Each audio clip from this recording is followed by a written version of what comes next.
Good afternoon, everyone. My name is Michelle, and welcome back to my channel.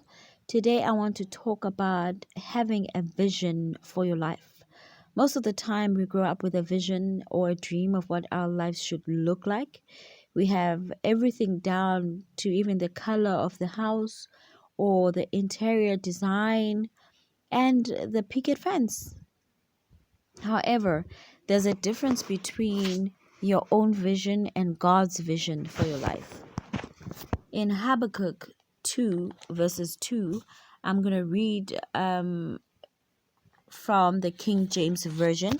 It reads as follows: "And the Lord answered me and said, Write the vision and make it plain upon tables, that he may run that readeth it."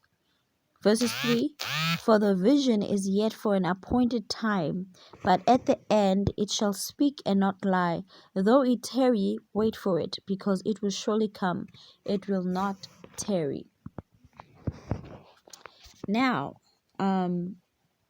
I know most people, when they hear this chapter of Habakkuk, they always think about writing their own wish list that they want with their lives, and how many houses or how many Ferraris they want, and how God must bless them with everything that is on their wish list.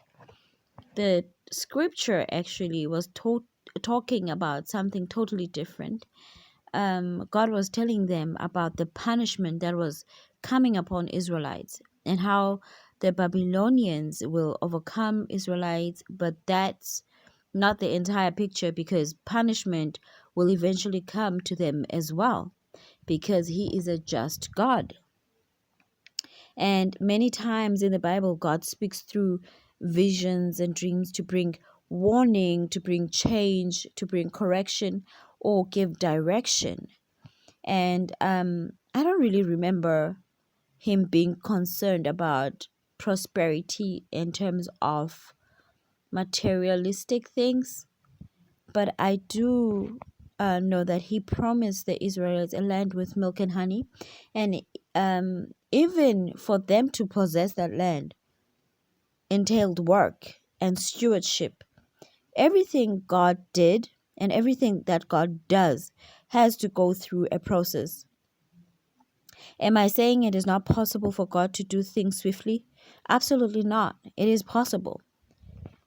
We know God works on miracles. We know God can give an instant relief to a situation. We've seen it with Abraham when he defeated Kedorlaomer, I think, in Genesis 14, and then gave the tenth of everything that he received that day to Melchizedek. We've seen God providing manna in the desert. We've seen it with the woman who had an issue of blood. We've seen God working miracles. But I don't want to talk about that today. I don't want to talk about tangible miracles or blessings from God. I want to talk about when he says, write the vision and make it plain. Not your vision, but the vision he is giving you. I'm talking about God saying to Jonah, go to Nineveh, and Jonah decides to go to Tarshish, trying to flee from God. So he buys a ticket to go to Tarshish, and when they were all on board, and then the violent wind started, and then he had to be thrown out because the sea was getting rougher. But as soon as they threw him over into the sea became calm. Then Jonah was swallowed by a big fish, and then it took Jonah to humbly come to the Lord in repentance, and finally the fish spit him out. Then the Lord spoke to him again and gave him the same vision, the same word, and he said he must go to the city of Nineveh. The interesting thing about Jonah not wanting to go to Nineveh was that as a prophet, he knows the heart of God, and he knows how loving and how compassionate and forgiving God is. Although he was a bearer of bad news, he knew God would be forgiving and not destroy the people. He was probably tired of being called a false prophet or being mocked, because lo and behold, the king and the people, including animals, went on a fast and prayed and repented and begged God to forgive them. And God heard their cry and did not destroy them. How many times have you done the same? How many times have you spoken a word of warning and it did not come to pass? Because actually people actually heard that word and prayed, and then it seems like you are not speaking what God has showed you, or not speaking out of your own might. But it has happened with prophets like Jonah before. Please don't get me wrong. I'm not talking about each and every so-called prophet on earth, because you will know a true prophet by their fruit. That's that. So this is what I'm talking about. You getting excited about your marriage, which is probably an assignment. You know God has given you a word that you're going to get married, and you get excited, and a vision from God that you are being sent as a pair for His glory. You know this is from God, and you know He's given you this promise, and you get excited for it, but you need to be open, and you need to know this. Although you may be a Hosea, you might be assigned a Gomer. I'm not saying this is gonna happen. Please hear me well. I'm not saying this is gonna happen for if you are engaged to be married, or no. I'm not saying this is gonna happen, but I'm just saying, if God gives you a vision, there's a possibility that whatever He says get into, it should give glory back to Him. And the way it's going to give glory back to Him is not exactly the way you think is going to give back glory to Him. So what happened with Hosea, he got married to a prostitute, and God did arrange this marriage. If you don't know, please go read the book of Hosea. It's in the Old Testament. And she just wouldn't stay out of other men's beds, and because she had a spirit of prostitution, so she would constantly cheat on him, constantly go prostitute herself, and he would constantly go buy back his wife and shower her with love, and Gomer would constantly go back and forth. So that was their kind of marriage, because God allowed it to be like that, because He was trying to show Israel what was happening with Him, the relationship that Israel had with God. So it was a back and forth between Him and Israel. The Israelites being the prostitute, if when they get in trouble, they remember God, and when they're not in trouble, they go out and do all of these things and worship other gods, etc. So He was just basically trying to show what Israel was doing to Him.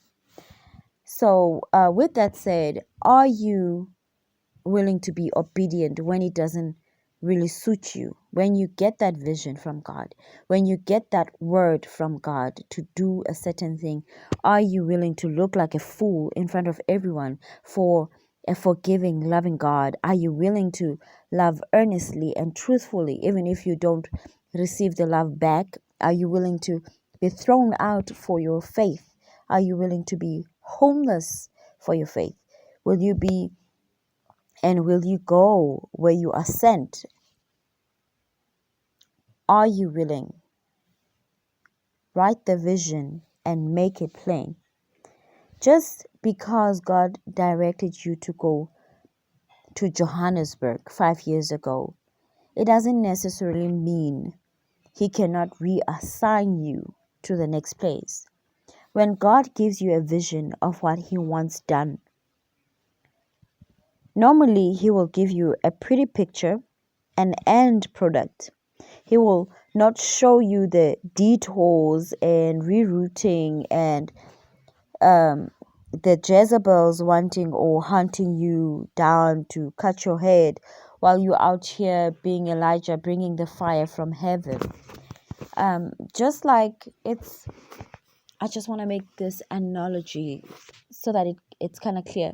You know, when you board a plane, like before you board a plane, you go to the sales desk, you buy a ticket. Let's say you're buying a ticket for an international flight. There are specific things that you need to have for an international flight, depending where you're going. And there are specific things you need to have for a domestic flight. For a domestic flight, you don't need much. You just need maybe your ID and however less money that is. And for an international flight, because it's far, it costs even more. So, and then you go to the service counter where you receive your boarding pass and it's written with the destination on it. The destination is written on the boarding pass. Now, when you receive that boarding pass, it doesn't mean you've already made it. You still have to go through immigration. Hopefully you don't get arrested, though there's anything outstanding on your side.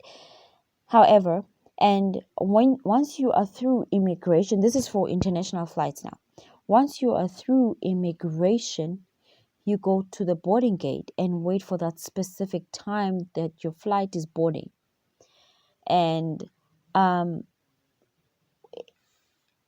when you are there, hopefully you don't fall asleep because the flight is going to leave you behind. And then hopefully your flight arrives on time. And when it does arrive, you still have to go to the line and board your flight and get to your seat. And when you get to your seat, you might find two big guys and you might be squeezed in the middle for the 17-hour flight. But like for an international flight, there's so much more that goes into it. There's so much uncomfortability that goes with it, because the pilot does not, the airline itself does not promise you a smooth journey. They cannot promise you that, because turbulence is not in their control. You might experience turbulence along the road. You might experience anything on the road. What they can promise you is that they're gonna try and get you to the destination as safe as possible, because they don't have a guarantee of the weather. And they will be able maybe to try and land the plane safely, but I'm not sure if it's going to be a smooth one. It's not always going to be a smooth landing either. So when you board a plane, especially an international one, you go there hoping to make it to your destination, not knowing that you're going to arrive safely, not knowing if it's not going to be a turbulent ride, not knowing if you've got the correct documents or if they're going to need anything else before you fly, not knowing all of that information. You just prepare yourself and hope that each and everything that you provide is what is needed for that trip. This is what it means when God gives you a vision for your life, or when He appoints you for a purpose, depending how far He is sending you. Your ride could be an easy one or long, hard, bumpy ride. Whatever it is, when He says in Jeremiah 29 verse 11, to give you an expected end, that is only after the bumpy ride, honey. So stop trying to get God to do your will. It is His will that has to be done.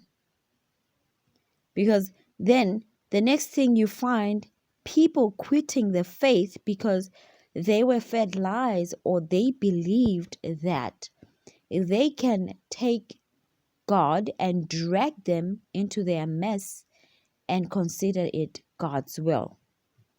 No, God is not a genie waiting for you to rub him the right way so your wish list can be granted. He is not a get rich quick scheme either. If Jesus never had it easy while he was on earth, and he was also persecuted, so if you truly follow his footsteps, expect the same. Until next time, to God be